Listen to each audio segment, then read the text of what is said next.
실족하게 한다는 것은 매우 두렵고 심각한 말씀입니다. 그 무게는 예수님이 말씀하신 대로 차라리 연자맷돌을 목에 달고 깊은 바다에 빠뜨려지는 것이 낫다고 할 정도입니다. 이 말씀을 속된 말로 바꾸면 차라리 나가 죽어라. 이 말과 똑같은 거예요, 이게. 연자맷돌이라는 것이 당나귀가 돌리는 맷돌인데 그거는 정말 최소 문짝만 합니다. 이런 맷돌을 내가 목에 달고서 깊은 바다에 빠져서 살 사람이 아무도 없겠죠. 차라리 죽으라는 거지 살라는 것이 아닙니다. 그냥 시험 삼아서 그냥 깨닫게 하려고 교훈 삼아서 물에 던지는 것이 아니라 다시는 나오지 마라 이러는 것과 같은 것이거든요.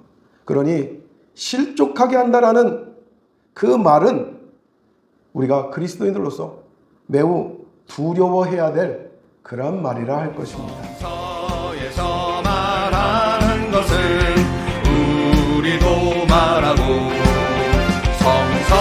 성서에서 잠잠한 것은 우리도 잠잠하라.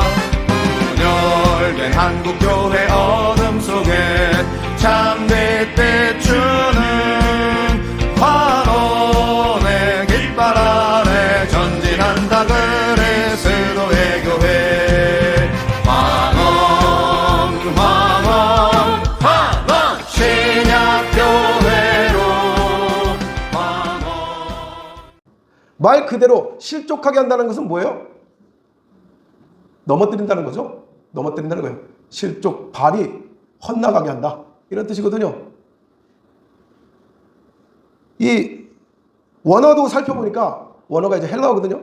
헬라어도 살펴보니 이렇게 써 있습니다. 실족하게 한다. 헬라어로는 스칸달리조라고 합니다. 스칸달리조. 이 뜻이 뭐냐? 걸려 넘어지게 하자. 쉽게 말해서 발 거는 거예요. 발 걸어서 의도적으로 넘어뜨리는 겁니다. 넘어지게 만드는 거죠.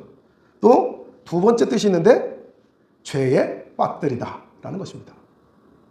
의도적으로 넘어지게 만들고 죄에 빠뜨리는 것, 이것이 실족하다, 실족하게 하다라는 뜻이라는 거예요.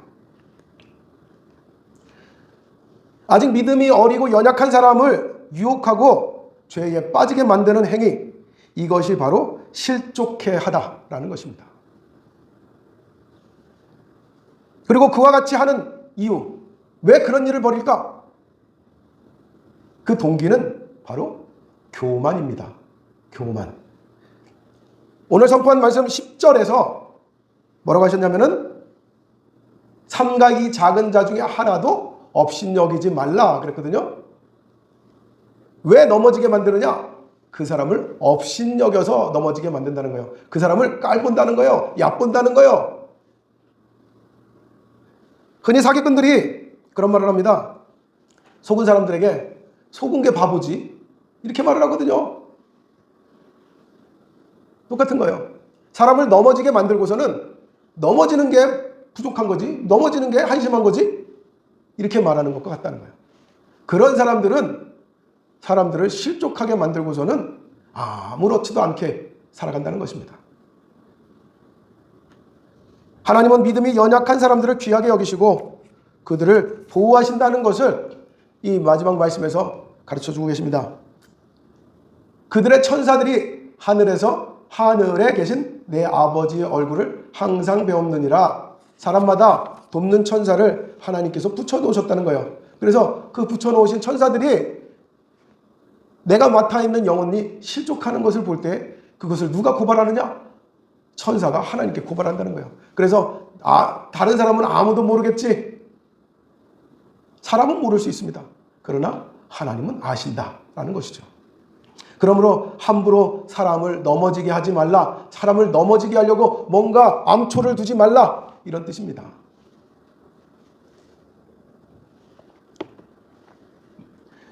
우리는 신앙이 연약한 사람들, 그들을 사랑으로 돌보고 인내하며 견고한 신앙으로 세워져 갈 수 있도록 도와야 된다는 것이 바로 오늘 우리에게 주시는 말씀입니다. 넘어뜨리지 않는 것만 중요한 것이 아니라 넘어뜨리지 않으려면은 결국 어떻게 해야 안 넘어지겠습니까?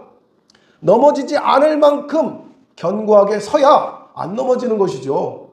넘어지지 마라 하는 것으로는 안 넘어지지 않아요. 실족하게 하는 일이 없을 수는 없다는 거예요.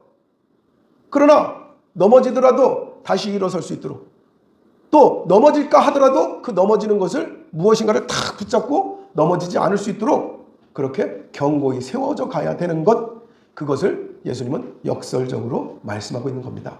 다시 말해서 넘어지지 않도록 세워주기는커녕 넘어지게 만드냐, 이런 뜻인 거예요.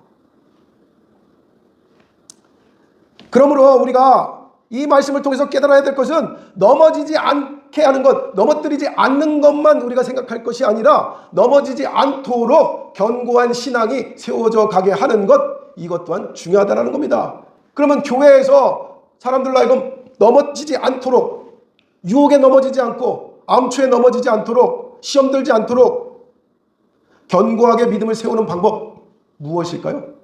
무엇을 통해서 사람이 이 믿음이 견고해져 가고 이 믿음이 장성해져 가겠습니까? 그것은 바로 교육입니다. 가르쳐야죠. 가르쳐서 자꾸만 조금씩 더 성장하게 만들어야 되지 않습니까? 그런데 가르치지를 않으면은 결국 배우지 못함으로 인하여서 실족하게 하는 일들이 벌어진다는 것입니다. 그런데 우리는 종종 고민에 빠져요. 무엇 때문에 고민에 빠지느냐? 아직 믿음이 어리고 약한 사람들이 이 교육받는 것을, 혹은 훈련받는 것을 힘들어한다는 것입니다. 힘들어하기도 하고 때로는 싫어하기도 합니다. 아이, 내가 이 나이에 무슨 교육을 받느냐고, 무슨 성경 공부냐고, 내가 또 무슨 훈련을 받아야 되느냐고, 이럴 수 있습니다. 누군가는 그럴 수도 있습니다. 실제로 그런 경험을 여러 교회를 섬기는 가운데 종종 보았습니다. 뭐냐면, 자꾸 성경 공부하라 그러면 저 교회 안 나올랍니다. 딱 그러는 거예요. 그러면 어떻게 하면 좋을까요? 성경 공부 때문에 교회 다니는 것이 힘들다고 말하면 하지 않는 것이 좋을까요? 그래도 해야 될까요? 그것 때문에 시험이 들어가지고 내가 교회 못 나가겠다고 하면 하지 말아야 될까요? 그래도 해야 될까요? 어떤 사람은 그렇게 말할지 모릅니다. 아유, 그것 때문에 못 하겠다는데, 못 다니겠다는데, 아유, 하지 마세요. 이럴 수도 있습니다. 또 누군가는 말할 수 있습니다. 그래도 믿음이 성장을 해야 더 그가 하나님께 은혜를 받고 유혹에서 또 혹은 시험에서 넘어지지 않을 수 있으니 그를 계속 그래도 교육을 합시다. 이럴 수도 있습니다.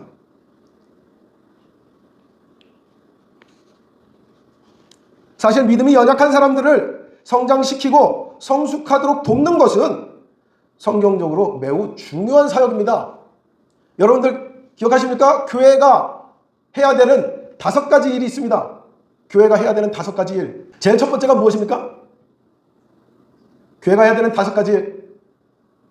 자, 따라해 볼까요? 첫 번째는 예배, 전도, 그리고 예배, 전도, 친교, 그 다음에 봉사, 그리고 마지막에 교육.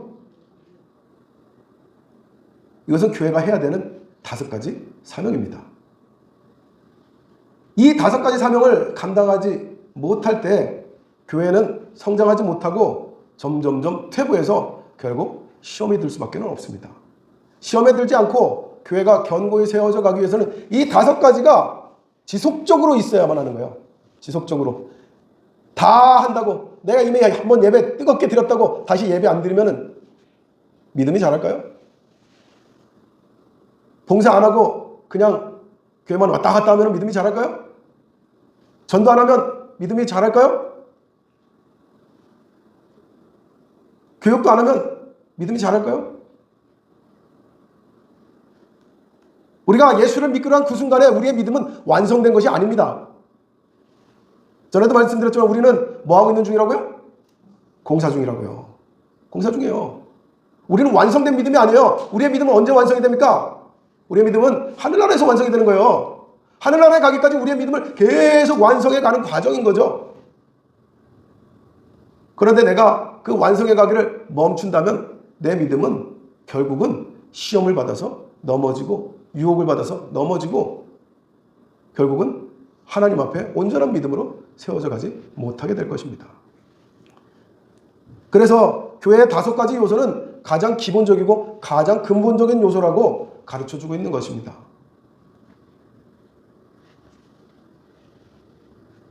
그런 의미에서 믿음이 약한 자들을 힘들더라도 교육하고 훈련시키는 것은 매우 필요한 것입니다. 물론 그것 때문에 실족하게 해서는 안 될 것입니다. 그러나 실족한다고 해서 아예 포기해버리는 것도 안 될 것입니다. 또 반대로 스스로 필요로 여길 때까지 기다려야 된다는 사람도 있습니다. 여러분들 생각은 어떻습니까? 교육은 필요로 여길 때까지 기다려야 된다.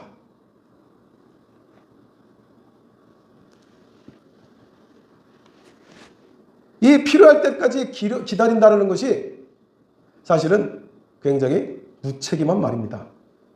어떤 의미에서 그러느냐? 신앙이 아직 약하고 어린 사람은요, 무엇이 필요한지를 모르기 때문입니다. 신앙을 배우면 배울수록 더 공부하게 되어지고 더 부족하다는 걸 깨닫게 되어지고 더 무엇을 채우면 좋을지를 알게 되는 거예요. 이것은 신앙에서뿐만 아니라 모든 삶에서도 그렇지 않습니까? 믿음이 약하고 부족한 사람은 내가 부족하다는 것도 깨닫지 못해요. 내가 무엇이 필요한지도 알지 못해요. 그렇기 때문에 알아서 내가 교육을 받겠다, 내가 훈련을 받겠다, 이러는 경우는요 거의 없습니다.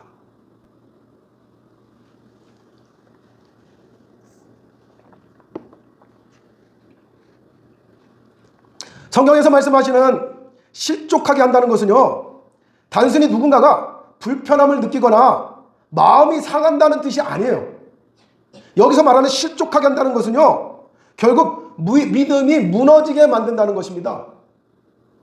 그러면 반대로 가르치지 않아서, 훈련시키지 않아서 정말 중요한 순간에 그 믿음이 무너져 버린다면 그 책임은 어디에 있습니까? 누구에게 있습니까? 결국 가르치지 않고 훈련시키지 않은 자에게 있는 것입니다. 시험이 닥쳐서 믿음을 훈련하는 게 아니고요. 언제 해야 되는 거예요? 시험이 닥치기 전에 훈련을 해야 되는 것이죠. 그 훈련을 통해서, 그 교육을 통해서 시험이 닥쳐도 넘어지지 않게끔, 시험이 닥쳐도, 유혹이 닥쳐도 그것에서 믿음을 잃어버리지 않게끔 해야 되는 것이 바로 교회가 성도들에게 해야 되는 일입니다. 사명입니다. 그렇게 훈련을 통해서 믿음을 성장시키는 것이 매우 중요한 일이 됩니다. 그런데 훈련하는 게 힘들다, 교육받는 것이 힘들다, 그래서 교회에서 그가 원하는 대로 아무런 훈련도 교육도 시키지 않으므로 교회를 다닌 지 10년이 돼도 20년이 돼도 언제든지 쉽게 무너지고 언제든지 쉽게 믿음을 떠나버리게 된다면은 결국은 지금까지 그를 교육시키지 않아서 그로 하여금 실족하게 만든 그 책임을 교회가 짊어져야 한다는 것입니다. 믿음이 약한 사람들이 교육받는 것, 이제 와서 이 나이에 교육받는 것, 훈련받는 것을 싫어한다면 어떻게 하면 좋습니까? 그러면 강압적으로 무조건 받으라고 할까요? 예, 강압적으로 하는 것도 옳지 않습니다. 강압적으로 하는 것으로 성도들이 실족한다면 그것 또한 문제가 될 것입니다. 그러면 어떻게 하면 좋을까요?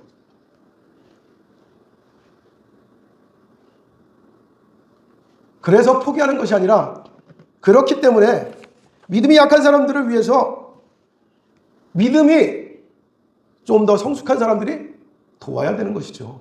도와야 되는 것이에요. 저희 둘째가 이번에 고등학교를 들어갑니다. 그랬더니 저희 큰애가 둘째한테 이런저런 얘기를 조언을 합니다. 야, 고등학교 들어가면 중학교 때와는 달라. 그래서 공부는 이렇게 해야 되고, 또 고등학교 들어갈 때 시험 볼 때는 이렇게 해야 되고, 이런 걸 조심해야 되고, 또 선배들하고는 어떻게 지내야 되고, 이러면서 학교 생활 전반에 대한 것들을 도와줍니다. 참 동생은 형이 있어서 얼마나 다행일까 싶습니다. 교회도 마찬가지입니다. 보다 더 성숙한 사람들이, 성장한 사람들이 해야 될 일은 아직 성장하지 못하고 아직 믿음이 약한 사람들에게 도와주는 거예요. 그리고 말해주는 것이죠. 무엇을요? 왜 우리에게 이러한 교육이 필요한지, 왜 이러한 훈련이 필요한지를 이야기해 주는 것이죠. 그것을 통해서 적어도 너는 나처럼 힘들어하지 마라 하는 것이죠. 우리 큰애가 얘기하더라고요. 형은 말이야, 고등학교 들어가 보니까 이런 점이 힘들더라, 저런 점이 힘들더라. 만약에 큰애가 위에 누군가 있었다면 그의 도움을 받았을 거 아니에요. 그런데 위에 없으니까 자기가 다 고스란히 다 처음 맞아야 되는 거예요. 그런데 자기가 맞은 어려움들을 동생은 맞지 않기를 바라는 것이죠. 그럼으로써 교육받도록 도와주는 거예요. 그래서 사실 저희 큰애는 고등학교 들어갈 때 학원을 안 다녔거든요. 그런데 자기가 가보니까 이런 학원이 필요하더라. 어느 학원에 가면 도움이 되더라. 또 어떤 교육은 어떻게 공부해야 되더라. 이런 것들을 자기가 겪어보니까 동생한테 가르쳐 주는 거예요. 그러니까 동생은 처음부터 형이 말하는 대로 그렇게 하는 겁니다. 넘어질 수 있는 것들을, 유혹이 될 수 있는 것들을 피해갈 수 있는 길을 얻는 것이죠. 성숙한 교인들은, 믿음이 성장한 교인들은 아직 연약한 자들을 위해서 그것을 해줘야 되는 거예요. 그들을 돕는다는 이유로 그들이 힘들어하니 내가 그 힘드니 내가 대신해 줄게. 혹은 넌 가만히 있어. 이것은 도움이 안 됩니다. 당장에는 도움이 될지 모르지만 결국 시간이 지날수록 그는 결코 홀로서기를 할 수가 없습니다. 결코 믿음 있게 서서 나중에 누군가를 또 돕는 자가 될 수 없다는 말입니다. 예수님께서 마지막으로 부탁하신 것이 무엇이었는지 여러분들 기억하십니까? 충성된 자들에게 이 복음 전하는 것을 부탁하라, 가르치라, 지키게 하라. 그들이 또 다른 사람들을 가르칠 수 있으리라. 이것이 예수님의 마지막 가르침이에요. 비록 지금은 연약하지만, 지금 아무것도 모르지만 결국에는 누군가의 이끌어줌과 누군가의 도움을 통해서 나와 같은 자가 다시금 만들어지는 것, 그리고 그가 또 다른 사람들을 또 나와 같이 가르칠 수 있게 되어지는 것, 이것이 바로 예수님이 가르쳐준 교육의 방식이요, 교회가 마땅히 해야 되는 일이요, 성숙한 신앙인으로서 내가 해야 되는 일이라는 것입니다. 때로는 도우려고 하는 사람들을 오해할 때도 있습니다. 내가 도와주려고 하는데, 그래서 아이고 기도하는 건 참 힘들죠. 내가 같이 기도해 줄게요. 나 따라서 기도하세요. 아이고 전도하는 게 힘들죠. 나 따라서 전도합시다. 신앙생활하는 게 힘들죠. 자, 나 따라서 성경 공부합시다. 그런데 오해를 합니다. 자꾸만 나를 귀찮게 하려고 하는 사람, 괜히 나 붙들고 잘난 체 하려고 하는 사람, 이런 식으로 오해를 한다고 해보십시오. 나보다 잘났다고 이러는 건가? 왜 자꾸 나를 바꾸려고 하지? 왜 나를 귀찮게 하지? 믿음이 약한 사람들은 그런 생각을 충분히 할 수 있어요. 하지만 그렇다고 해서 그들이 원하는 대로 아무것도 안 하도록 내버려 둔다? 그것은 그들을 돕는 것이 아니라 그들을 병들게 하는 것이 됩니다. 언젠가 미국에서 한 연구 결과가 있었습니다. 그 연구는 흉악한 범죄자들, 그 범죄자들이 무엇 때문에 그렇게 흉악한 범죄자가 되었는가를 역학조사하는 것이었어요. 그래서 거슬러 올라가 봅니다. 흉악한 범죄자들의 성장 과정이 어땠는지, 가정생활은 어땠는지. 사람들은 짐작하기를 대개는 어떻게 생각했느냐? 분명히 저렇게 흉악한 범죄를 저지른 사람들은 성장 과정이 불량했을 것이야. 또 자라는 과정에서 가족들에게 학대를 받았을 것이야. 가정폭력이 있었을 것이야. 이렇게 짐작을 했어요. 열악한 가정생활을 했을 것이야. 그런데 조사 결과 깜짝 놀라고 말았습니다. 무엇 때문이냐? 생각보다 굉장히 많은 사람들이 부유한 집에서 자라났고, 그리고 부모님의 따뜻함 속에서 보살핌을 받으면서 자라났더라. 그들은 매우 허용적인 부모 아래서 매우 존중받으며 그렇게 자라났더라. 그런데 왜 흉악범이 되었을까? 이상했습니다. 이유가 뭐였는지 아십니까? 그 이유는 그들이 자라는 동안에 가정으로부터 내가 무엇을 해도 되고 무엇을 하면 안 되는지 그 제한선을 배우지 못했다는 거예요. 허용적이고 따뜻한 부모님 아래서 내가 무엇을 해도 다 받아주니 잘못에 대한 구분이 없습니다. 또 반대로 잘못에 대한 구분이 없으면서도 항상 불안한 거예요. 무엇 때문에? 이거 내가 누군가한테 내가 한 일이 잘못됐다라고 책망받지는 않을까? 내 생각에는 잘못한 것이 하나도 없는 것 같은데 누군가는 나를 잘못했다고 하지 않을까? 이렇게 불안한 겁니다. 결국 그 불안함 속에서 다른 사람이 나한테 뭐라고 하기 전에 먼저 그냥 일을 저질러 버리는 거예요. 그래서 가장 흉악한 범죄자들이 되어지더라 하는 것입니다.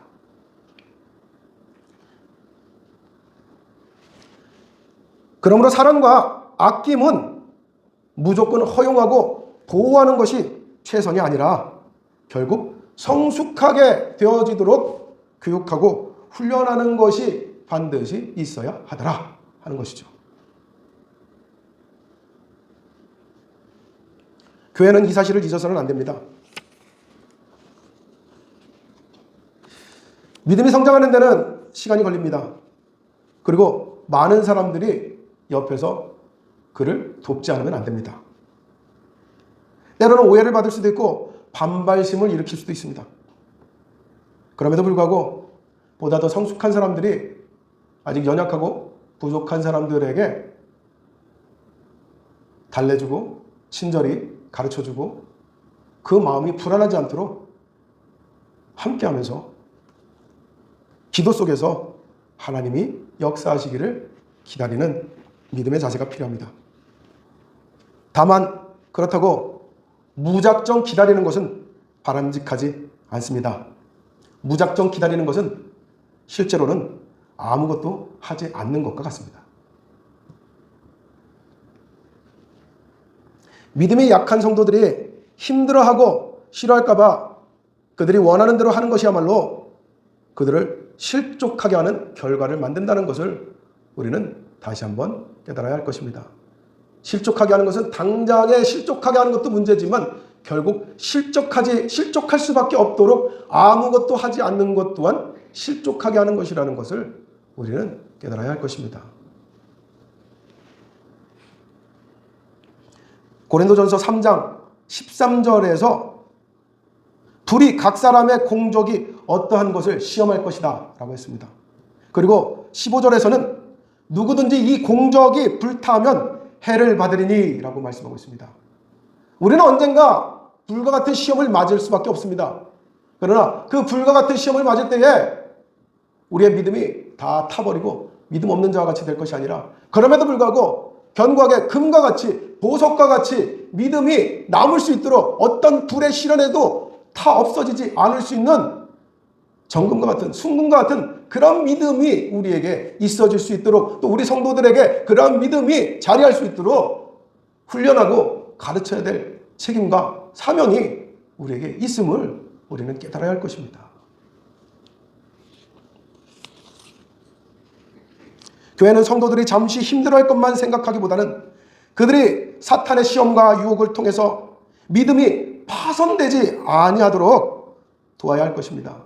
그러기 위해서는 오늘도 믿음이 약한 이들을 우리가 그들을 위해서 기도하고 그들에게 힘써 돕는 자의 믿음이 되어줄 수 있도록 보다 더 내가 성숙하기를 간절히 바라며 우리 교회가 성숙한 믿음 가운데로 나아갈 수 있도록 합력하여서 선을 이루는 그런 믿음의 교회요 견고한 교회가 되기를 주의 이름으로 간절히 축원합니다.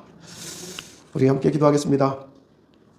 이와 같이 성숙한 교회요, 정말 서로가 서로를 도울 수 있는 그런 교회가 되어줄 수 있도록 우리 잠깐 동안 함께 한 목소리로 기도하기를 원합니다. 기도하겠습니다. 은혜로우신 하나님 아버지여, 오늘 이 시간 우리가 함께 주의 말씀을 보며 실족하게 하는 것에 대하여서 다시 한번 생각하여 봅니다. 때로는 누군가 나로 인하여서 실족할까봐 우리는 때로는 말도 조심하고 행동도 조심하고 가까이 다가가는 것도 조심할 때가 있습니다. 아버지 하나님이여, 그러나 하나님 아버지, 그러는 동안에 혹은 내가 아무 말도 하지 않음으로 인하여서, 내가 전혀 돕지 않음으로 인하여서, 내가 이끌어주지 않음으로 인하여서 실족하고 믿음에 파손한 자들이 혹 있지는 않은지 다시 한번 생각해 보기를 원합니다. 하나님 아버지, 내 믿음이, 우리의 믿음이 하나님 나만 구원받고 끝나는 믿음이 아니라 내가 어려움을 겪었던 것들을 되돌아보며 또 다른 사람들을 도울 수 있는 믿음이 되어지기를 원합니다. 내가 믿음의 선배가 되게 하여 주옵소서. 내가 믿음의 아버지 하나님 앞선 자, 먼저 된 자가 되게 하여 주시옵소서. 그러기 위해서 끊임없이 나를 훈련하고 나를 교육할 수 있는, 내가 배울 수 있는, 배우기를 힘쓰는 믿음이 되게 하여 주시옵시고, 아버지 하나님은 내가 주님 앞에, 아버지 하나님은 우리가 주님 앞에 아버지 어떤 시련 속에서도 정금과 같이 아버지 하나님 우리의 믿음이 사라지지 않을 수 있는 믿음이 되기까지 우리가 하나님 주님 앞에 견고히 세워져가는 믿음이 되어지기를 원합니다. 아직도 믿음이 연약한 자들이 있습니다. 그 연약한 자들을 위해서 하나님 아버지 우리가 애써 기도하게 하시고 그들의 연약함을 내버려 두지 말게 하여 주옵소서. 우리가 그들을 외면하고 그들을 아버지 하나님을 돌보지 않는 가운데 그들의 믿음이 점점점 아버지 하나님의 작은 어려움을 당해도 쉽게 파손해 버릴 것을 아버지 하나님여 깨닫게 하여 주시옵소서. 우리 교회에 있는 성도들이 아버지 하나님여 더 큰 믿음으로 나아가고 또 하나님을 사모하는 믿음으로 나아가고 더 능력 있는 믿음으로 나아갈 수 있도록 우리가 함께 돕고 함께 애쓰는 믿음이 되어지기를 원합니다. 합력하여 선을 이루게 하여 주시옵시고 합하여 하나님 아버지께 영광 돌리게 하여 주시옵소서. 주님께서 기뻐하시고 하나님께서 축복하시는 그런 믿음의 성도여 교회가 되게 하여 주시옵소서. 아버지 하나님 예수님의 이름으로 기도드립니다. 아멘.